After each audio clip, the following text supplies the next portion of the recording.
큐티인 간식 타임. 참으로 사랑하는 자에게.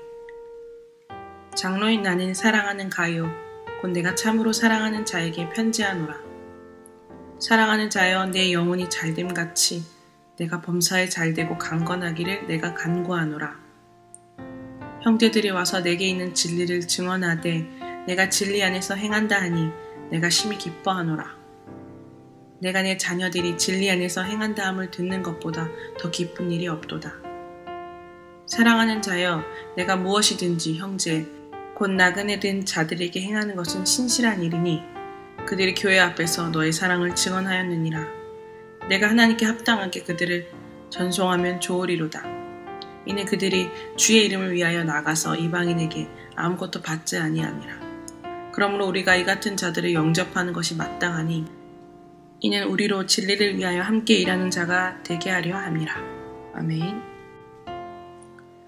요한은 가이오에게 보내는 편지 서두에 사랑하는 이라는 말을 3번이나 사용하며 각별한 마음을 드러냅니다.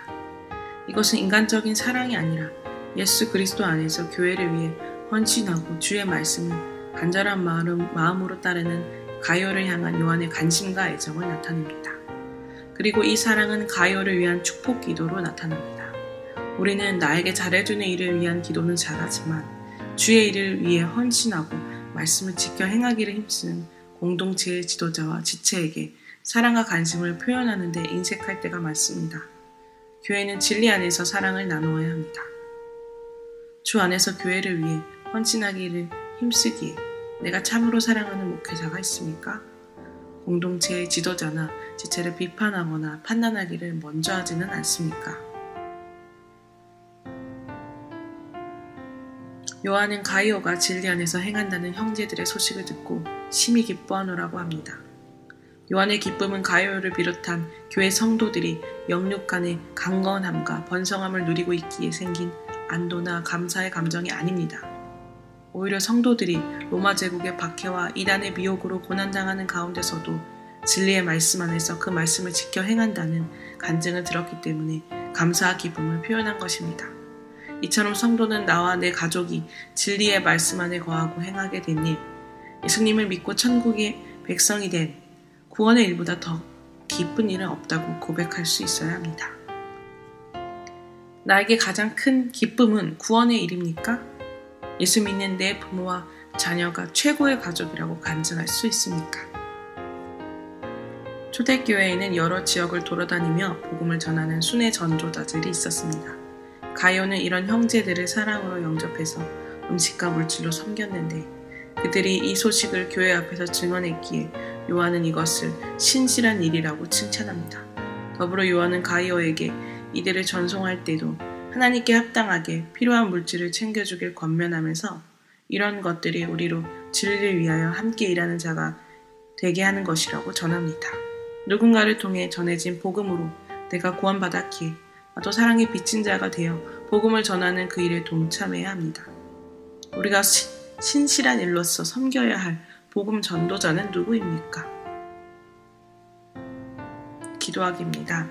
진리 안에서 행하는 지체들을 사랑하며 그들의 영혼이 잘됨같이 그들이 범사가 잘되고 강건하기를 축복하는 믿음으로 살기를 원합니다.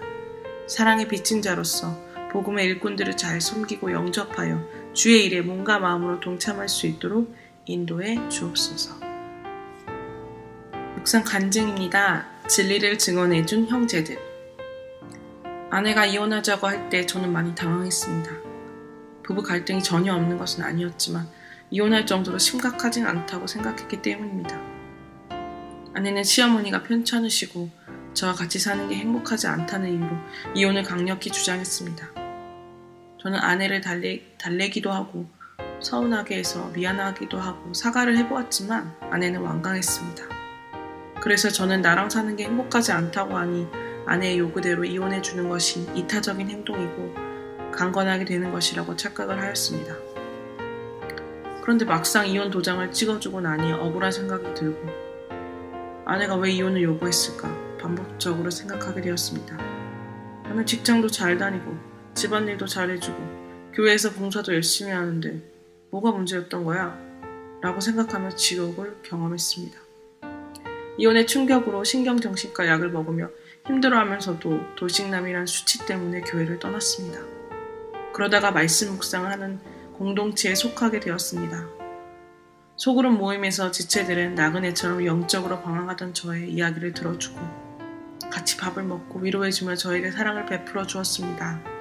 지체들은 개인의 이익이 아닌 주의 이름을 위하여 아무런 대가 없이 저의 아픔을 만져주었습니다.